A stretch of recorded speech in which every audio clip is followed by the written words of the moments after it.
384장 나의 갈 길 다 가도록.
여호수아 제1장.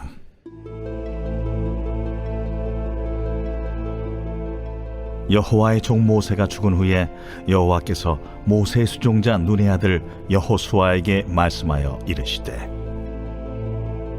내 종 모세가 죽었으니 이제 너는 이 모든 백성과 더불어 일어나 이 요단을 건너 내가 그들 곧 이스라엘 자손에게 주는 그 땅으로 가라. 내가 모세에게 말한 바와 같이 너희 발바닥으로 밟는 것은 모두 내가 너희에게 주었노니 곧 광야와 이 레바논에서부터 큰 강 곧 유브라데 강까지 해쪽 속의 온 땅과 또 해지는 쪽 태해까지 너희의 영토가 되리라. 내 평생에 너를 능히 대적할 자가 없으리니 내가 모세와 함께 있었던 것 같이 너와 함께 있을 것임이니라. 내가 너를 떠나지 아니하며 버리지 아니하리니 강하고 담대하라. 너는 내가 그들의 조상에게 맹세하여 그들에게 주리라 한 땅을 이 백성에게 차지하게 하리라. 오직 강하고 극히 담대하여 나의 종 모세가 내게 명령한 그 율법을 다 지켜 행하고 우로나 좌로나 치우치지 말라.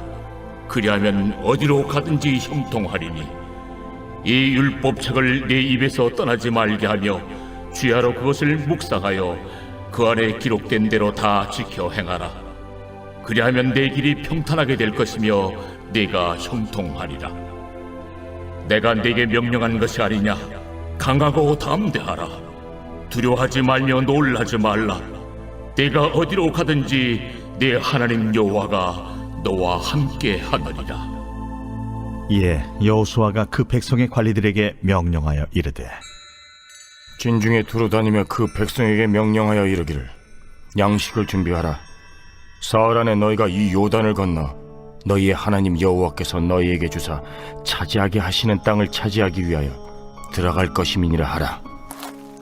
여호수아가 또 루벤 지파와 갓 지파와 므낫세 반 지파에게 말하여 이르되 여호와의 종 모세가 너희에게 명령하여 이르기를 너희의 하나님 여호와께서 너희에게 안식을 주시며 이 땅을 너희에게 주시리라 하였나니 너희는 그 말을 기억하라.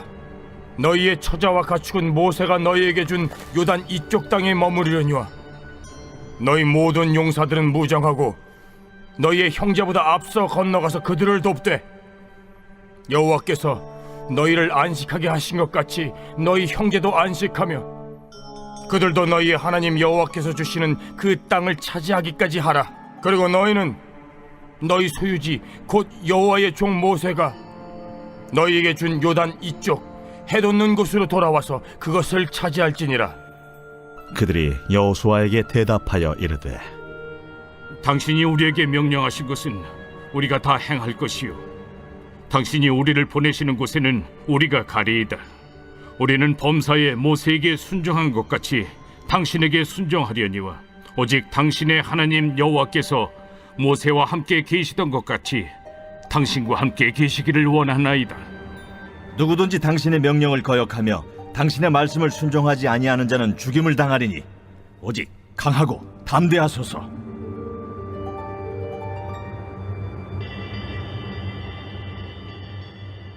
오늘 우리가 함께 나눌 말씀은 여호수아서 1장의 말씀입니다. 1장은 크게 두 부분으로 나눌 수가 있는데요. 하나는 1절에서 9절까지로 나눌 수 있고 또 하나는 10절부터 18절까지의 말씀으로 나눌 수가 있습니다. 1절부터 9절까지의 내용을 보면 하나님께서 여호수아에게 말씀하시는 장면이고 10절부터 18절까지의 말씀을 보면 여호수아가 그 백성들에게 이제 말하는 장면이 나와 있습니다.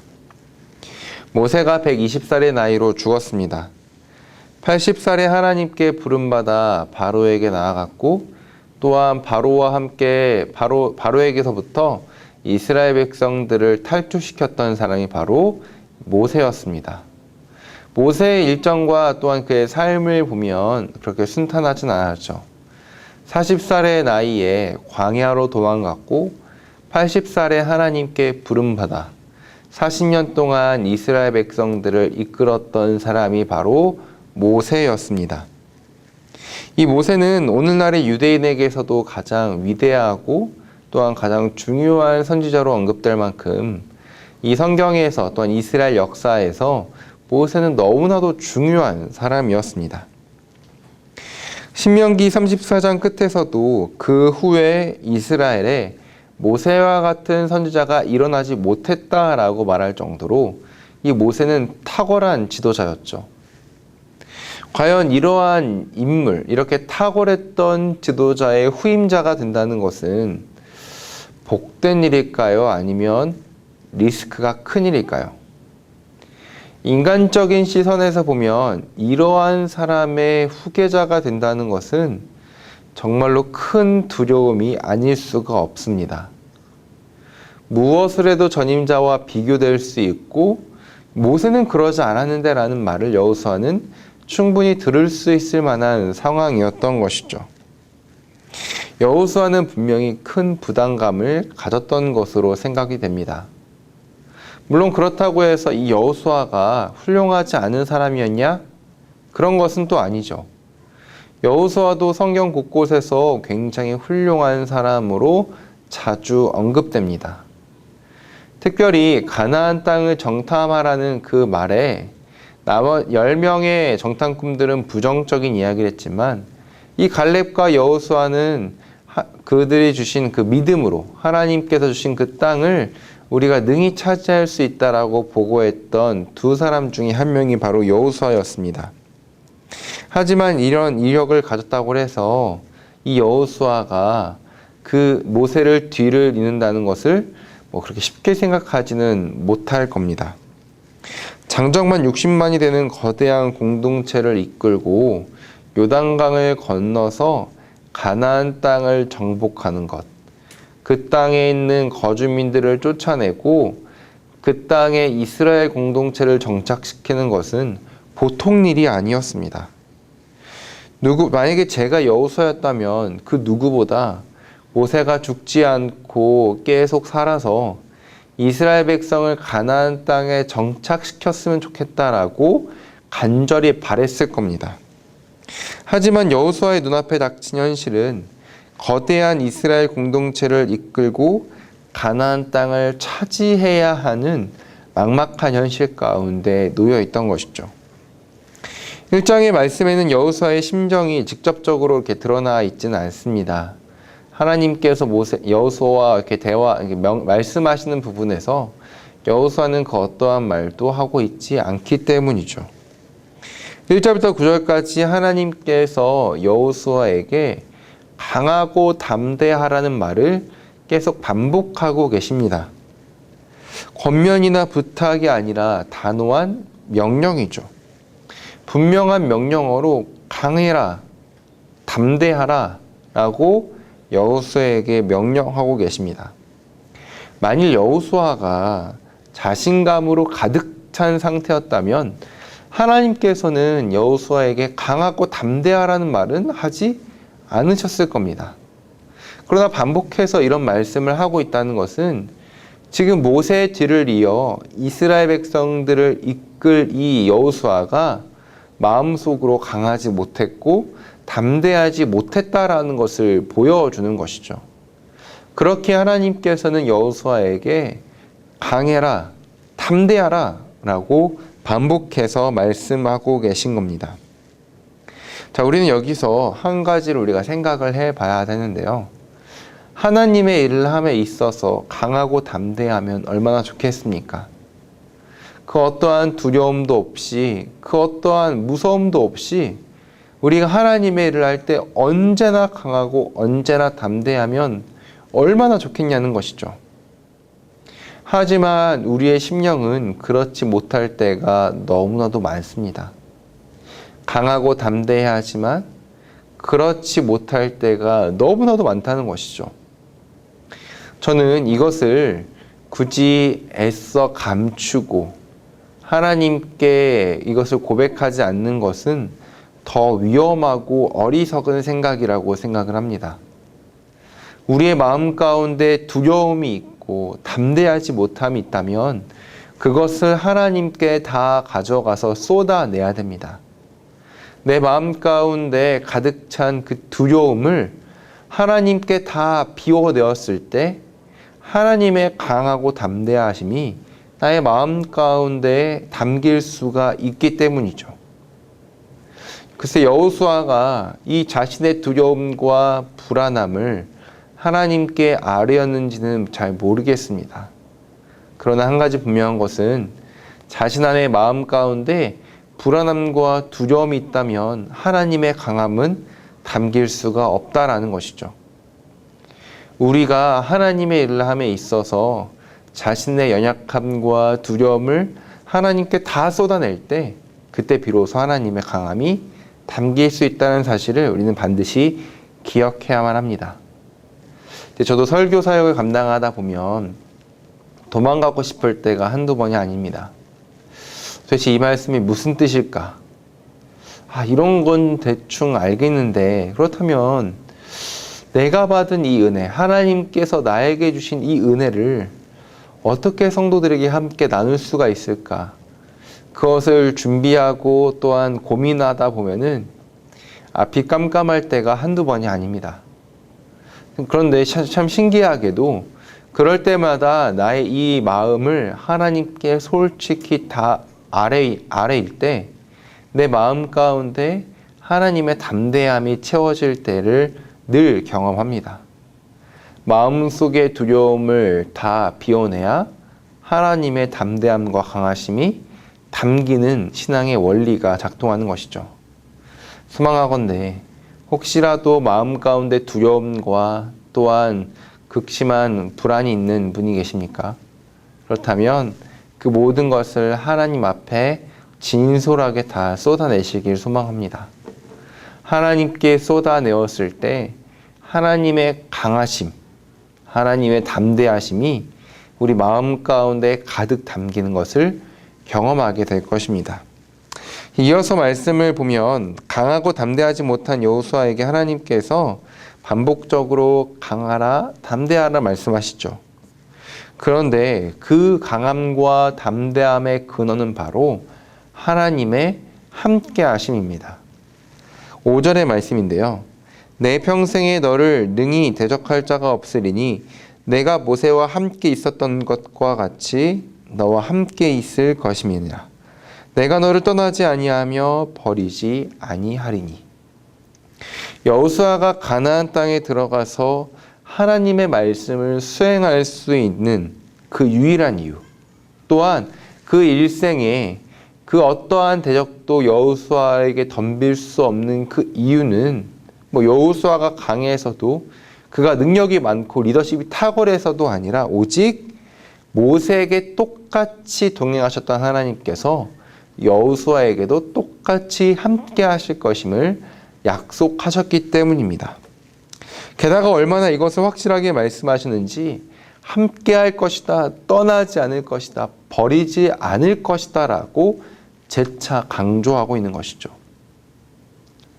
여호수아의 마음 가운데 두려움과 불안을 비워낸 그 자리에 하나님의 강하심과 하나님의 담대하심이 함께할 터인데 그것은 그 창조주 하나님께서 직접 함께 하시기 때문에 가능하다라고 성경은 이야기하고 있습니다.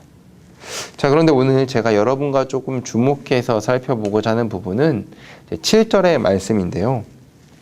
오직 강하고 극히 담대하여 나의 종 모세가 내게 명령한 그 율법을 다 지켜 행하고 우로나 좌로나 치우치지 말라 그리하면 어디로 가든지 형통하리니. 하나님께서는 여호수아에게 강하고 극히 담대하여 율법을 다 지켜 행하라고 말씀하십니다. 그리하면 어디를 가든지 형통할 것임을 말씀하고 계시죠. 자, 그런데 우리 곰곰이 한번 생각을 해봅시다. 지금 하나님께서 말씀하셨다고 해서 눈앞에 있는 적군들이 다 사라집니까? 하나님께서 강하고 담대하라, 내가 너와 함께 할 것이다 라고 말씀하셨다고 해서 이스라엘 백성들이 가진 무기가 업그레이드되고 훈련이 착착 진행될까요? 그렇지 않습니다. 즉 두려움을 야기하는 현실, 내가 마주하고 내가 그 땅에 들어가야 될 그 상황은 여전히 동일하다라는 것이죠. 하지만 아무것도 바뀐 것이 없는 그 현실 가운데 하나님께서는 강하고 극히 담대하게 가서 그 현실 속에서 하나님께서 주신 말씀을 지킬 것을 명령하십니다. 그럴 때 그 현실 속에서 말씀을 지키며 살아갈 때 하나님의 형통함을 경험할 것이라고 7절에서는 이야기하고 계신 것이죠. 우리는 신앙생활하면서 순종할 만한 상황이니까 순종할 수 있다라고 생각할 때가 많습니다. 하나님의 말씀을 하루의 삶 속에서 지키는 것, 지킬 수 있는 상황이니까 지킨 거다. 내가 직장이나 가정이나 혹은 삶의 모든 자리에서 하나님의 말씀에 순종할 만하니까 내가 그렇게 하는 것이다 라고 이야기할 때가 있죠. 하지만 오늘의 7절의 말씀을 보면 강하고 담대한 마음을 가지고 아무것도 뒤바뀌시는 것이 없는 그 현실 가운데 내가 들어가서 하나님의 말씀에 순종했을 때 그 땅에서 하나님의 형통함을 경험하게 된다라고 성경은 이야기하고 있습니다. 하나님께서는 우리의 심령을 향해서 말씀하십니다. 내가 너와 함께하니 강하고 담대하라. 아직 아무것도 바뀐 것이 없는 현실 같지만 강하고 담대함으로 그 땅에 들어가서 나의 말씀에 순종해라.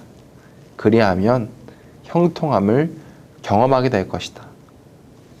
사랑하는 성도 여러분, 우리가 오늘 주어진 하루의 삶 가운데서 비록 내 삶은 하나도 바뀐 것이 없지만 하나님께서 함께 하시니 강하고 담대함으로 나에게 주어진 현실 속에서 주의 말씀에 순종하겠습니다. 결단함으로 하나님의 형통함을 경험하는 우리가 되길 소망합니다.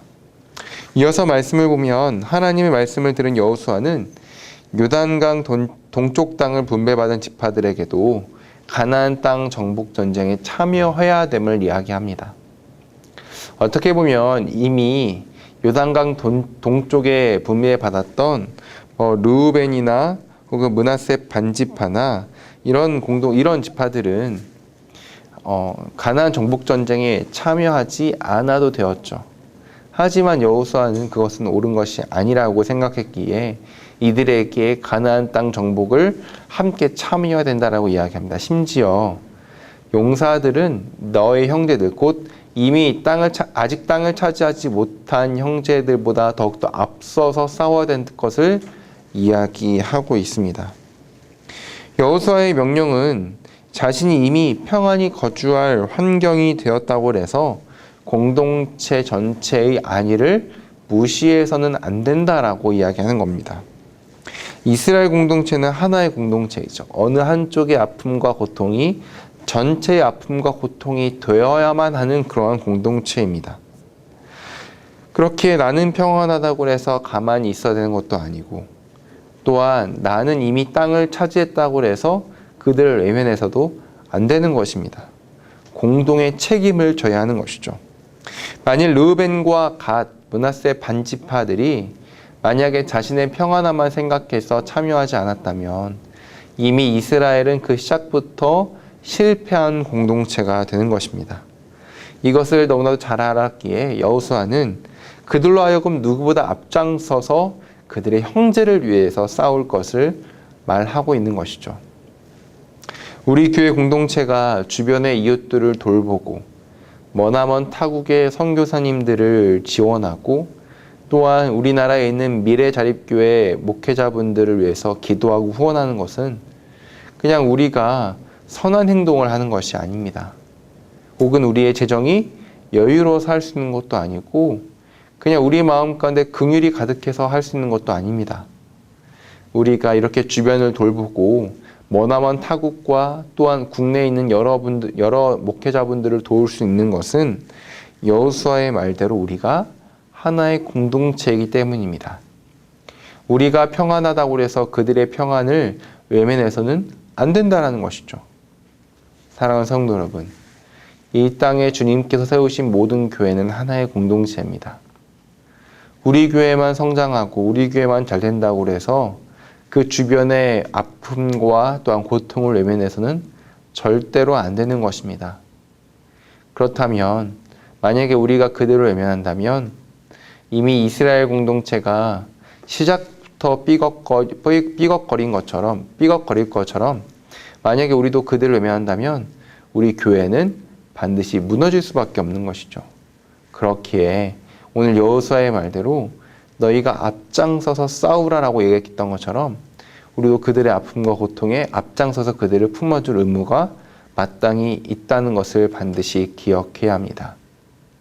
오늘 주어진 하루 가운데 주변의 이웃들을 더욱더 돌보고 살펴보고 또한 내 마음 가운데 있는 두려움을 주님의 강함으로 채우는 오늘 하루가 되길 주님의 이름으로 소망합니다. 기도하겠습니다. 사랑과 은혜가 풍성하신 하나님 아버지 은혜를 감사합니다. 오늘 여호수아서 1장의 말씀을 통하여서 우리 마음 가운데 있는 두려움을 다 버리고 하나님의 강하심과 담대하심으로 또한 채우기를 간절히 소망합니다. 또한 이스라엘 공동체가 하나의 공동체였기에 이미 분배받은 지파들의 용사들이 앞서 싸웠던 것처럼 우리 서울홍성교회 공동체도 이 땅에 있는 수많은 주님의 교회들, 특별히 이웃들과 선교사님들과 미래자립교회를 위해서 앞장서서 그들을 돕고 그들과 함께 할 수 있는 우리 공동체가 될 수 있도록 인도하여 주옵소서. 우리 성도들의 삶 가운데서도 혹시 주변에 돌봐야 될 이웃들이 있다면 눈을 열어서 볼 수 있게 하시고 그들을 품고 그들과 함께 할 수 있는 우리 모두가 될 수 있도록 주의 인도하여 주옵소서. 감사하며 우리를 구원하신 예수님의 이름으로 기도드립니다. 아멘.